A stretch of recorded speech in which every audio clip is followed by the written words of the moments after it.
होता रहता है उस हिसाब से।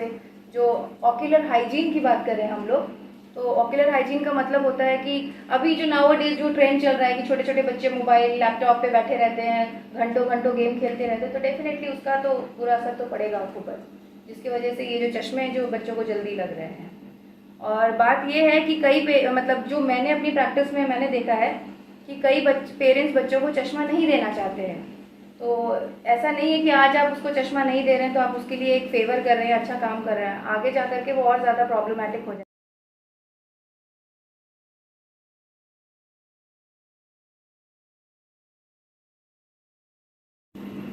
नमस्कार बा प्रणाम बा तमाम जनता जनार्दन के हम उज्ज्वल निर्मल भोजपुरिया माटी न्यूज चैनल से चिकित्सा है महान कार्यक्रम को लेकर छपरा सर के सभी डॉक्टरों के साथ आपके साथ रूबरू करा रहे हैं। अभी जो हमारे साथ छपरा से सुप्रसिद्ध डॉक्टर स्वाति कुमारी से हम बातचीत करने जा रहे हैं, जो कि आई के स्पेशलिस्ट में बेहतर काम कर रही है छपरा शहर में। इनसे मैं जानने की कोशिश करूँगा कहाँ से मैडम ने पढ़ाई की है और साथ ही साथ कहाँ से कितने दिन प्रैक्टिस करें छपरा शहर में। स्वागत है मैम चिकित्सा है महान कार्यक्रम में। हमारे दर्शकों को अपना परिचय बताएं मैम। मैं डॉक्टर स्वाति, अभी मैं सदर हॉस्पिटल छपरा में पोस्टेड हूँ। मैंने अपना post graduation Cuttack rotary eye hospital से किया है और उसके बाद मैं शिशुत आई हॉस्पिटल में फेलोशिप के लिए गई थी, cornea refractive surgeries and cataract. वहाँ पर उसके बाद भी मैंने वहाँ पर भी 2-1.5 साल ऑलमोस्ट एज अ कंसल्टेंट काम किया है, प्रैक्टिस किया है। आफ्टर दैट मैं यहाँ पटना में आई हूँ और पटना और छपरा में और पिछले 1.5 से 2 साल से प्रैक्टिस कर रही हूँ। लगातार छपरा में आप प्रैक्टिस कर रही हैं, लगातार आप मरीजों को देख रही हैं, तमाम मरीज आपसे आकर मिलते होंगे। क्या आज के माहौल में कैसे मरीज आपसे ज़्यादा तक दिखा पाते हैं, कैसे मरीज यहाँ पे आ रहे हैं आपसे मिलने? जो मोस्टली जो केसेस आते हैं आज के डेट में रिफ्रैक्टिव एरर्स जो है वो काफ़ी कॉमन आ रहे हैं, और दूसरे जो पेशेंट आते हैं वो आते हैं मोतियाबिंद के। तो मोस्ट कॉमन जो डिजीजेज अभी मैं एनकाउंटर कर रही हूँ यहाँ पर रिफ्रैक्टिव एरर और कैटरैक्ट। मैम मोतियाबिंद के देहात के लोगों को देखा जाए तो आमतौर में सभी लोग के जो देहात के जो गांव के लोग हैं उन लोगों को मोतियाबिंद का रोगी हो जाते हैं, लेकिन उनका विशेष लक्षण क्या होता है लोग नहीं समझ पाते हैं। और मेडिकल स्टोर से लोग दवा खरीद कर खा लेते हैं, थोड़ा सा आँख में किसी प्रकार का दर्द हो रहा है, सिर में दर्द हो रहा है, तो इसका साइड इफेक्ट क्या पड़ता है, इसका विशेष लक्षण क्या होता है, जो कि लोग जाने और जल्द से जल्द डॉक्टर से परामर्श ले पाए। देखिए मोतियाबिंद को लेकर के ना लोगों में एक बहुत पुराना मिथ है, actually it is a myth कि जब मोतियाबिंद पकेगा तब जाकर हम आँख बनवाएंगे। जो यहाँ पर लोग यूजुअली मैं जिन लोगों से मिलती हूँ या बात करती हूँ वो लोग यही कहते हैं, बट एक्चुअली ऐसा होता नहीं है। हम लोग जो भी ऑपरेशन करते हैं आज के डेट में पुराने सर्जिकल टेक्निक्स यूज़ नहीं होता है कि मोतियाबिंद के पकने का वेट किया जाएगा। अभी जितनी भी सर्जरीज होती हैं वो बहुत ही एडवांस टेक्नोलॉजी के थ्रू किया जाता है। तो जितना अर्ली स्टेज में मोतियाबिंद डिटेक्ट हो जाए और ऑपरेट हो जाए, सर्जिकल आउटकम मतलब कि पेशेंट को नेक्स्ट डे से अच्छा दिखने लग जाएगा। पहले जैसा नहीं है कि 10 दिन 15 दिन वेट करेंगे उसके बाद उनको दिखाई देने लगेगा। तो उसके लिए ये जानना ज़रूरी है कि मोतियाबिंद है और इमीडिएटली उसको सर्जरी करवाना ज़रूरी है। विशेष इसका लक्षण क्या होता है जो कि मरीज जान ले और डॉक्टर से सलाह ले पाए? 2 चीज़ें होती हैं। एक तो होगा कई मरीज ऐसे होंगे कि जिनमें धीरे धीरे करके रोशनी कमता जाएगा। कुछ लोग ऐसे होते हैं जिनमें पहले रोशनी कम होता है बट बाद में वो बोलेंगे कि उनको चश्मा से अच्छा नहीं दिख रहा है, बिना चश्मे के अच्छा दिख रहा है। तो एक्चुअली बेसिकली वो लोग खुश हो जाते हैं कि हमको तो अच्छा दिख रहा है, बट ये खुश होने वाली बात नहीं होती है। ये बात ये होती है कि उनमें मोतियाबिंद बनना शुरू हो गया होता है। ये एक चीज़ है जहाँ पर लोग मिस कर जाते हैं। तीसरी चीज़ें हैं कि जब वो कभी लाइट में देखेंगे या रात में कभी चांद की तरफ देख रहे हैं या बल्ब की तरफ देख रहे हैं, तब उनको उसके अराउंड ना कलर हैलोज दिखाई देगा या मल्टीपल कलर्स दिखाई देंगे। तो वो ये सारी छोटी छोटी चीज़ें हैं जो वो लोग अकाउंट मतलब में रख सकते हैं जानने के लिए कि उनको मोतियाबिंद डेवलप हो रहा है, बन रहा है क्या। मैम लगातार देखा जा रहा है कि आमतौर में अभी छोटे बच्चों में, जैसे कि मान लीजिए 1 ईयर्स के हो गए, 2 ईयर्स के हो गए, 5 ईयर 8 ईयर्स तक के जो बच्चे हो गए, आमतौर में उन लोगों को भी देखा जा रहा है कि वो लोग चश्मा का यूज़ करने लगे, चश्मा पहन रहे हैं। इसका विशेष लक्षण क्या है? क्या वो जेंटल्स, क्या बचपन से उनके माता पिता से सिम्टम्स आ रहे हैं या फिर विशेष कोई और डेवलपमेंट कोई रोग आंखों के लिए आ गया है, छोटे बच्चों पे साइड इफेक्ट पड़ रहा है, इसका कारण क्या हो रहा है? कुछ बच्चों में ये हेरिडिटरी भी हो सकता है, मतलब कि माता पिता से आया हो। कुछ बच्चों में होता है कि जैसे जैसे उनका डेवलपमेंट होता रहता है उस हिसाब से। जो ऑक्यूलर हाइजीन की बात करें हम लोग, तो ऑक्यूलर हाइजीन का मतलब होता है कि अभी जो नाउअडेज जो ट्रेंड चल रहा है कि छोटे छोटे बच्चे मोबाइल लैपटॉप पे बैठे रहते हैं, घंटों घंटों गेम खेलते रहते हैं, तो डेफिनेटली उसका तो बुरा असर तो पड़ेगा आंखों पर, जिसकी वजह से ये जो चश्मे जो बच्चों को जल्दी लग रहे हैं। और बात ये है कि मतलब जो मैंने अपनी प्रैक्टिस में मैंने देखा है कि कई पेरेंट्स बच्चों को चश्मा नहीं देना चाहते हैं। तो ऐसा नहीं है कि आज आप उसको चश्मा नहीं दे रहे हैं तो आप उसके लिए एक फेवर कर रहे हैं, अच्छा काम कर रहे हैं, आगे जा कर के वो और ज़्यादा प्रॉब्लमेटिक हो जाएगा बच्चे के लिए। और यहाँ पे छपरा में प्रैक्टिस कर रहे हैं तो बेहतर आप किस किस फील्ड में क्या क्या देखती है, और यहाँ पे विशेष सर्जन के माध्यम से आँख में जिस तरीके से लोगों का आँख का चेंजिंग जो आप लोग लेंस जो लगाती हैं, तो इस समय में लेंस ज़्यादा उपयोगित होता है, जो किसी प्रकार की किसी का दूरी नज़दीकी जो कमी होती है, किसी को दूरी दिखाई देता है, किसी का नज़दीकी दिखाई देता है, उसमें कौन किस प्रकार का लेंस लगता है और कब एज के अनुसार कब उनको लेंस लगाना अति जरूरी होती है? लेंस तो कोई भी कैटरेक्ट कभी भी मोतियाबिंद का ऑपरेशन होगा तो उसके बाद लेंस लगाया ही जाता है आँख के अंदर में, किसी भी तरह का होगा। आपके यहाँ क्या क्या फैसिलिटी है जो अगर आपसे कोई परामर्श लेना चाहे, आपसे कोई दिखाना चाहे, दर्शक आपसे कोई सलाह लेना चाहे, तो आपके पास क्या क्या फैसिलिटी है जो कि आप बेहतर आँख के लिए लोगों को सेवा दे पाएँ? यहाँ पे तो कॉम्प्रिहेंसिव आई केयर मतलब फैसिलिटी, एग्जामिनेशन तो हर चीज़ का हो जाता है जो भी हो।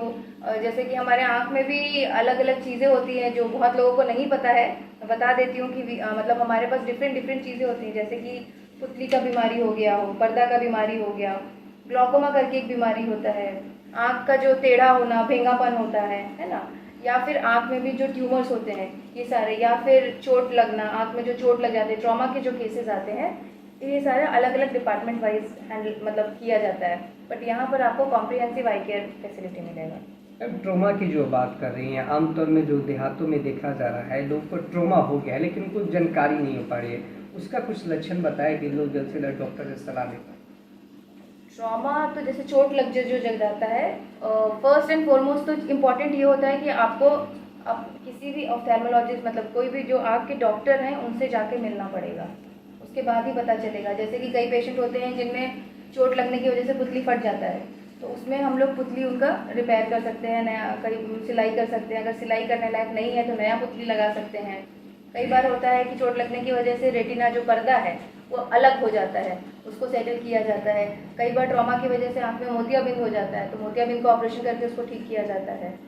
ये तो आकर के पेशेंट को डॉक्टर से मिलना पड़ेगा, उसके बाद ही डिसाइड करेंगे कि क्या ट्रीटमेंट देना है। स्वास्थ्य के प्रति खास अपील क्या रहेगा पूरे छपरा वासियों के लिए, पूरे बिहार वासियों के लिए आपके माध्यम? मिनिमम मतलब जो भी लोग स्क्रीन टाइम यूज़ करते हैं या मोबाइल यूज़ करते हैं, आई थिंक अगर वो उसको लिमिट करके 1 घंटे के अंदर कर लेंगे तो अच्छा रहेगा। दूसरा है कि अगर कोई भी प्रॉब्लम हो या आँख में कभी चोट लग जाए, एक चीज़ और होती है कि गांव से जो पेशेंट आते हैं उनमें मैंने देखा है कि धान से चोट लग गया होता है उनको, या जो गाय वगैरह के साथ काम कर रहे होते हैं उनके पूंछ से चोट लग गया होता है, तो वो पेशेंट क्या करते हैं कि ओवर द काउंटर जाके मेडिसिन ले लेते हैं। बट मतलब ठीक होने की बजाय क्या होता है, अगर वो स्टेज में आ जाएंगे तो उस आँख को बिना ऑपरेशन के बचाया जा सकता है। But over the counter medicine लेने से क्या होता है कि वो इतना ज़्यादा रिएक्शन भर जाता है कि बाद में आँख बदलना पड़ जाता है। आमतौर पे देखा जाता है गांव देहात में किसी को चोट लग जाता है अचानक से आंखों में, या कोई जो गाय भैंस का पोंछ से किसी को चोट लग जाता है, उसमें लोग मेडिसिन से जाकर मेडिकल स्टोर से जाकर लोग दवा खरीद लेते हैं, उसको खा लेते हैं। उसका क्या साइड इफेक्ट पड़ता है आंखों पे, या उसका विशेष दिक्कतें क्या आती है मरीजों में कि जो आपसे जो कंसल्ट करते हैं, तो आप उन लोगों का क्या परामर्श देते हैं? देखिए, कभी भी अगर आँख में चोट लगा हुआ है तो आपको आकर के हॉस्पिटल में दिखाना ज़रूरी हो जाता है। अगर आप बाहर मेडिसिन से लेंगे ना तो ये तो नहीं पता चल पाएगा कि जो आँख में इन्फेक्शन हुआ है या जो अल्सर बना है वो किस रीज़न से बना है। उसके लिए जांच करना ज़रूरी हो जाता है। जांच के बाद दवाई चलता है। अगर वही दवाई की जगह गलत दवाई चल जाता है तो जो अल्सर ठीक होने की बजाय वो और ज़्यादा बढ़ जाता है। कभी कभी तो ऐसे पेशेंट भी मेरे पास आते हैं, वो बढ़कर इस स्टेज में पहुंच जाते हैं कि उनका पूरा का पूरा पुतली पिघल जाता है, जिसके बाद उनका मतलब या तो पुतली बदलना पड़ जाता है या उससे भी ख़राब स्टेज में आते हैं तो इवन आँख भी निकालना पड़ जाता है। तो ऐसे पेशेंट जिनको आँख में किसी भी तरह का चोट लगा है, पहले उनको आकर के डॉक्टर से मिलना चाहिए। जैसे कि तमाम मुद्दे पे स्वाति मैम से बातचीत हो रहा था, इनका कहना है कि जिस तरीके से छपरा में हमारे यहाँ जो व्यवस्था है आँख को लेकर, सभी फैकल्टी को यहाँ पे चेक किया जाता है। आँख के विशेषज्ञ के तहत सभी व्यवस्था यहाँ पे ऑपरेशन का, लेंस लगाने का, और आँख में किसी प्रकार की कोई दिक्कत आ रही उससे भी सभी संबंधों से यहाँ पे मैम के द्वारा देखा जाता है। साथ ही साथ मैम ने एक बहुत अच्छा अवेयरनेस को बात कहा कि किसी भी प्रकार की कोई चोट लगता है, आँखों में आपको चोट लग रहा है, तो जल्द से जल्द मेडिसिन स्टोर से आप मेडिकल दवा से जाकर दवा ना खा पाए, दवा लेकर तुरंत दवा का सेवन ना करें, क्योंकि आपके सेहत के लिए हानिकारक होगा। जो रोग अगर आने वाला है वो भी नहीं पता चलेगा और बहुत ज़्यादा बढ़ जाता है, उसके बाद आप लोग डॉक्टर से सलाह लेते हैं तो बहुत सारी दिक्कतें आ जाती है आपकी आंखों में। और छोटे बच्चों के लिए मैंने बहुत अच्छा कहा कि लोग मोबाइल का जो बहुत लोग अपने बेटे को बेटिया को मोबाइल देने के लिए दे देते हैं, 1-1 घंटा 2-2 घंटा देखने के लिए, टीवी चलाकर लोग देखने के लिए दे देते हैं। इस पर सख्त माना करें अपने बच्चों को, क्योंकि आने वाले भविष्य में ऐसे माहौल आ जाएगा कि सारे बच्चे को चश्मा लगाना अनिवार्य हो जाएगा।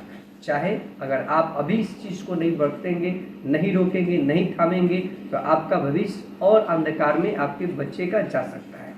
तो चिकित्सा एवं कार्यक्रम को लेकर छपरा सर के हर डॉक्टरों के साथ आपके साथ रूबरू करा रहे हैं। आपको ये एपिसोड कैसा लग रहा है बिल्कुल कमेंट करके बताएं और इस वीडियो को शेयर करें। किसी प्रकार की कोई आँख के संबंध में कोई भी महिला, क्योंकि छपरा में बहुत कम महिला आँख के विशेषज्ञ हैं, और जो भी स्वाति मैम ने बताया, अगर अब महिलाओं को भी किसी प्रकार की दिक्कत होती है आँख में तो स्वाति मैम से आप दिखा सकते हैं और बेहतर परामर्श ले सकते हैं। रामलीला मठिया में मैम का क्लिनिक है। भारत का एक बहुत बड़ा बिहार का एक अंग बन गया है आयुष्मान कार्ड। जिनके पास भी है आँख का, अगर आप लोग ऑपरेशन कराना चाहते हैं तो स्वाति मैम के क्लिनिक के माध्यम से बिल्कुल निःशुल्क आयुष्मान कार्ड के द्वारा देखा जाएगा। आप सभी से परामर्श है कि एक बार आयुष्मान कार्ड से भी आप लोग आँख से दिखा सकते हैं।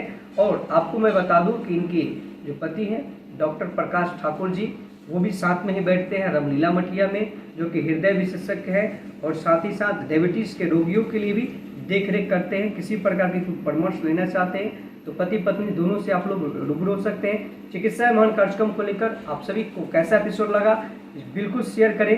जय हिंद, जय भारत। निर्मला के साथ स्वस्थ रहें, सुरक्षित रहें।